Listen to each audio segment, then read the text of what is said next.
Brian Cazeneuve here in Sochi with Sarah Kwak. We are not that far away from the start of the Olympic ice hockey tournament.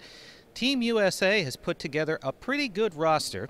We have a couple of questions about this team. Here on the European ice surfaces, they haven't done terribly well over the past few Olympic Games. Can this team manage to do well on the big ice?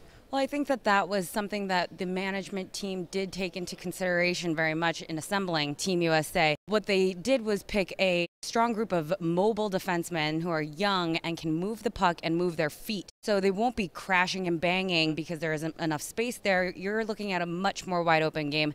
And I think that the defensemen that they have chosen really suit the bigger international ice.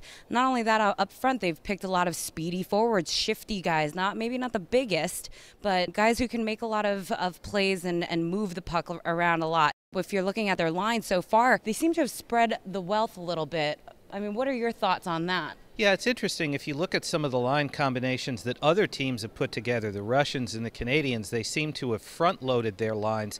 The United States probably doesn't have quite as many big goal scorers on its roster, but they've split up guys like Zach Parise, Phil Kessel, Patrick Kane. Each one is playing on a different line.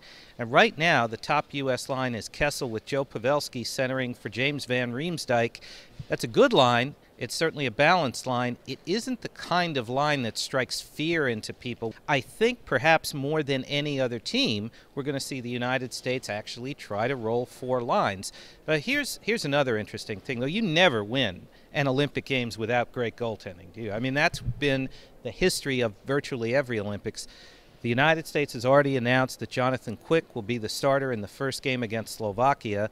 They have Ryan Miller on board, too, who's been a great goalie in the past. Is that enough to stop the Alex Ovechkins and the Sidney Crosbys of the world? Well, you mentioned Kwak, and that guy is a Conn Smythe already in his trophy case. And if he should falter against Slovakia or Russia, who's their next opponent, they can always fall back on Ryan Miller, who is a Vezina winning goalie and also has an Olympic MVP and a silver medal in his case. So I would say that it looks pretty good for Team USA in net. It's a pretty good fallback when the best player on the ice at the last Olympics is your plan B. Of course, ice is slippery.